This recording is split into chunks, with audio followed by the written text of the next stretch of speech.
everyone. This is Mr. DeFlitch, the Literacy Director at WCPA. I'm here to continue our wonderful reading series. And today I'd like to read Where the Wild Things Are by Maurice Sendak. This is one of my absolute favorite books. It's enjoyable, and we get to see how one boy deals with some of the problems he's having in his home and in his mind while he's locked in his room. So let's continue and begin Where the Wild Things Are by Maurice Sendak. Here we go. We have our boy and the wild things.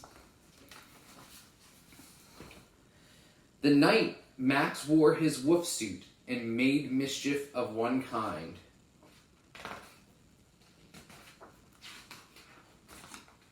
And another. I'm chasing the puppy with a fork. His mother called him, "Wild Thing!"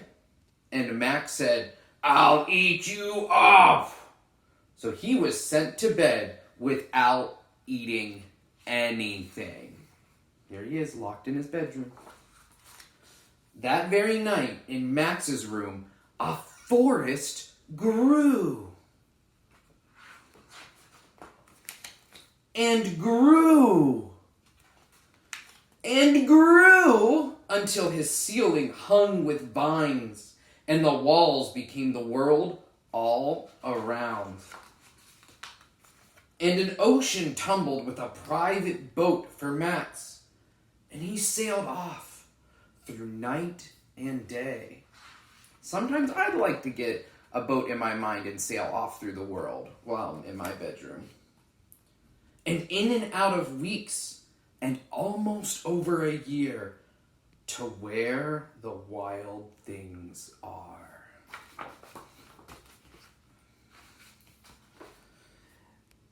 And when he came to the place where the wild things are, they roared their terrible roars, and gnashed their terrible teeth, and rolled their terrible eyes, and showed their terrible claws. Till Max said, "Be still!"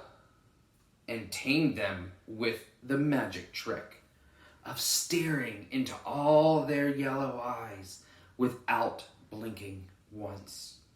And they were frightened and called him the most wild thing of all. And made him king of all wild things. See his scepter and his crown? "And now," cried Max, "let the wild rumpus start."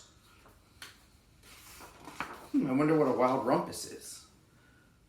Oh, looks like they're dancing and howling and singing to the moon. And they're climbing on trees. And he's riding on their back. Looks like they're having lots of fun at this point. "Now stop," Max said, and sent the wild things off to bed without their supper. And Max, the king of all wild things, was lonely, and he wanted to be where someone loved him best of all. Then, all around, from far away across the world, he smelled good things to eat. So he gave up being king of where the wild things are. But the wild things cried, "Oh, please don't go. We'll eat you up. We love you so." And Max said, "No!"